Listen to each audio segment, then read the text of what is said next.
Hello दोस्तों, मैं आज केमिस्ट्री का बेसिक टॉपिक शुरू करने जा रहा हूँ, जो आपको क्लास 10th, 11th और 12th और अदर एनी कम्पिटिटिव एग्ज़ाम सब में हेल्प करेंगे। तो हम आज पहला लेक्चर मेरा ये है जिसमें हम केमिस्ट्री का बेसिक टॉपिक शुरू करते हैं।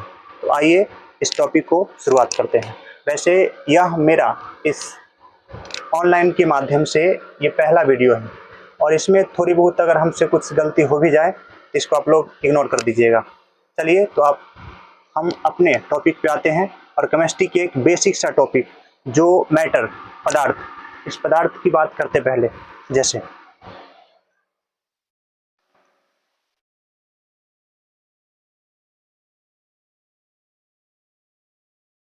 पदार्थ यानी इसको कहते हैं मैटर, MATTER, मैटर।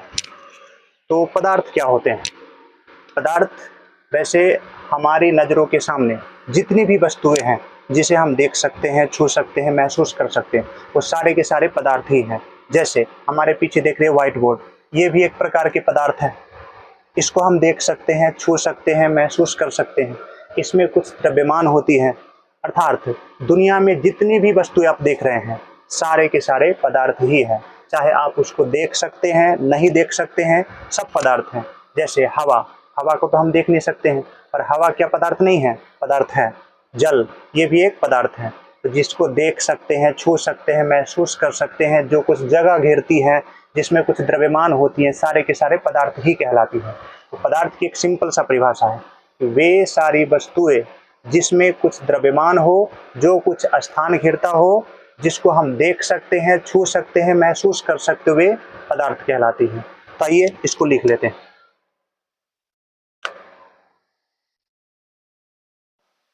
वे सारी वस्तुएं जिसमें कुछ द्रव्यमान हो, जो कुछ स्थान घेरती हो, तो वह पदार्थ कहलाती है। तो वह पदार्थ कहलाती हैं। ये पदार्थ का एक सिंपल सा परिभाषा है कि वे सारी वस्तुएं जिसमें कुछ द्रव्यमान हो, जो कुछ स्थान घेरती हो, तो उसे हम पदार्थ कहते हैं। लेकिन जैसे अगर बात करा जाए पदार्थ क्या है, तो पदार्थ उदाहरण में नज़र के सामने जितने भी है, जैसे कुर्सी, ये एक पदार्थ है। टेबल, ये भी एक पदार्थ है। पत्थर, ये भी एक पदार्थ है। और भी हो सकती है इसके अलावा। अगर इस पदार्थ के वर्गीकरण की बात करें तो पदार्थ को हम वैसे अलग अलग प्रकार से वर्गीकृत करते हैं। जैसे हेडिंग कर लेते हैं पदार्थों का वर्गीकरण। पदार्थों का वर्गीकरण, क्लासिफिकेशन, क्लासिफिकेशन ऑफ मैटर। तो पदार्थ को हम अलग अलग प्रकार से वर्गीकृत करते हैं। इसको हम पहले फिजिकल यानी भौतिक वर्गीकरण और फिर देखते हैं रासायनिक वर्गीकरण। पदार्थ के कितने प्रकार होते हैं? तो ये है पदार्थ। इस पदार्थ को हम दो रूपों में वर्गीकृत करते हैं। पहला भौतिक वर्गीकरण, भौतिक वर्गीकरण, और एक होते हैं रासायनिक वर्गीकरण, रासायनिक वर्गीकरण। इस भौतिक वर्गीकरण की अगर बात करें तो भौतिक वर्गीकरण जैसे इसको हम तीन भागों में बांट के पढ़ते हैं। एक ठोस,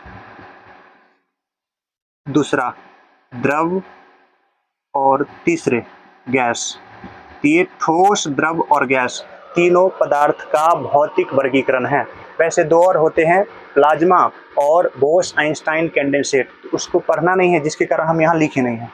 बस तीन ही पढ़ना है, ठोस, द्रव और गैस। इसी तीन चीज़ों की चर्चा की यहाँ पे।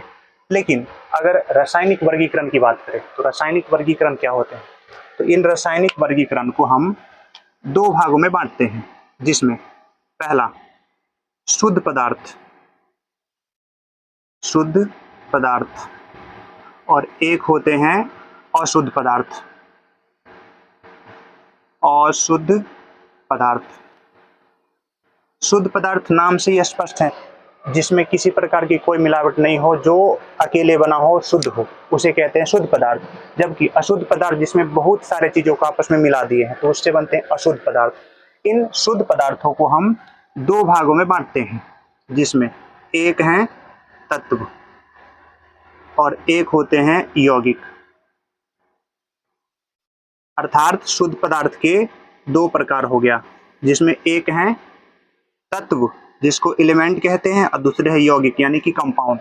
लेकिन अगर पूछा जाए अशुद्ध पदार्थ के कितने प्रकार होते हैं, अशुद्ध पदार्थ के भी दो प्रकार होते हैं। जैसे ये अशुद्ध पदार्थ है मेरा, अशुद्ध पदार्थ को हम दो भागों में बांटते हैं, जिसमें एक को कहते हैं इसका एक ही प्रकार है मिश्रण। और अब इस मिश्रण को हम दो भागों में बांट के पढ़ सकते हैं, जिसमें एक है समांगी मिश्रण, समांगी, और एक होते हैं विसमांगी मिश्रण। अर्थात होमोजेनियस एंड हेट्रोजेनियस मिक्सचर। तो ये पूरा है पदार्थ का वर्गीकरण। पदार्थ के वर्गीकरण में, जिसमें हम पदार्थ को मुख्य रूप से दो भागों में बांटते हैं। पहला है भौतिक वर्गीकरण यानी फिजिकल क्लासिफिकेशन, दूसरे होते हैं रासायनिक वर्गीकरण यानी केमिकल क्लासिफिकेशन। इस भौतिक वर्गीकरण में तीन प्रकार है, जिसमें से एक को कहते हैं ठोस, द्रव और गैस। दो और होते हैं, वैसे चौथा अगर बात करें तो होते हैं प्लाज्मा, और पांचवा अगर बात करा जाए तो ये होते हैं BEC, बोस आइंस्टाइन कंडेंसेट। पर इसको हमें पढ़ना नहीं है, दोनों को बस नाम जानना है, इसलिए इसके बारे में कोई चर्चा यहाँ पर नहीं करेंगे। तो ये है पूरे पदार्थ का वर्गीकरण, जिसको आप पूरे देख सकते हैं। अब इस पूरे पदार्थ के वर्गीकरण में से हम पहला हेडिंग करने जा रहे हैं भौतिक वर्गीकरण। भौतिक वर्गीकरण जिसका अर्थ होता है जिसको हम देख सकते हैं, छू सकते हैं, महसूस कर सकते हैं। उसमें हम इस चीज़ की चर्चा बिल्कुल भी नहीं करेंगे कि वो शुद्ध है, अशुद्ध है, किसी से मिलकर बना हुआ है, नहीं बना हुआ है। हम केवल जानेंगे उसकी अवस्था। जैसे अगर उसमें निश्चित आकार आयतन होगा तो उसको क्या बोलेंगे, अगर आकार आयतन दोनों अनिश्चित होगा तो उसको क्या बोलेंगे। आइए पहले इसके बारे में जान लेते हैं कि भौतिक वर्गीकरण जो तीन प्रकार के पड़े हैं, ठोस, द्रव और गैस, ये क्या चीज होती है। भौतिक वर्गीकरण जिसमें पहला एक में है ठोस, ठोस जिसको कहते हैं सॉलिड। अब ठोस क्या है, तो पदार्थ की वह अवस्था है जिसमें आयतन और आकार दोनों निश्चित होता है। जब आयतन और आकार दोनों निश्चित होता है तो उसको हम कहते हैं ठोस। आइए पहले इसको लिख लेते हैं। वे पदार्थ जिसका आयतन एवं आकार दोनों निश्चित हो, दोनों निश्चित हो तो उसे कहा जाता है, तो उसे ठोस कहा जाता है। जैसे आयतन, आयतन का मतलब होता है कि उसकी लंबाई, उसकी चौड़ाई, ऊंचाई, तीनों को जब गुना कर देते तो वो निकलता है आयतन। तो पदार्थ की वे अवस्था जिसमें आयतन और आकार दोनों निश्चित हो उसको हम लोग कहते हैं ठोस। जैसे उदाहरण एग्जाम्पल की अगर बात करें तो, जैसे अगर बात यहाँ पर ठोस की है तो ठोस जैसे कुर्सी, ये एक ठोस पदार्थ है। टेबल, ये एक ठोस पदार्थ है। ईंट, ईंट एक ठोस पदार्थ है। पत्थर, ये भी एक ठोस पदार्थ है। ऐसे और भी हो सकते हैं आगे। तो अगर बात कर लेते साथ में द्रव क्या है, फिर दो में द्रव, लिक्विड, द्रव को कहते हैं लिक्विड। इसका जस्ट अपोजिट, वे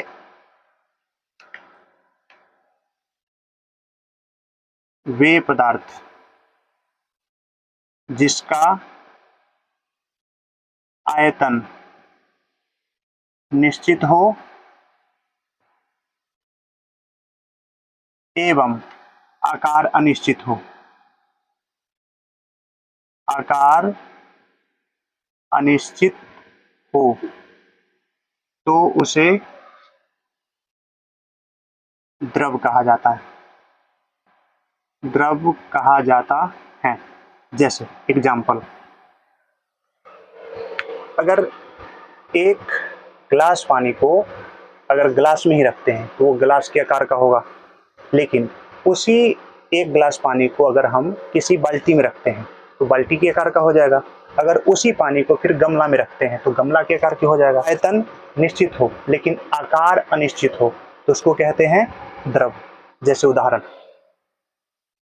जैसे जल, ये एक द्रव है। अल्कोहल, ये एक द्रव है। तेल, ये भी एक द्रव है। और भी ऐसे हो सकते हैं। लेकिन अगर बात कर ले कि गैस क्या है, तो गैस जैसे 3 में गैस, इंग्लिश में भी इसको गैस ही कहते हैं। इसमें ना तो आयतन निश्चित होते हैं ना तो आकार निश्चित होते हैं।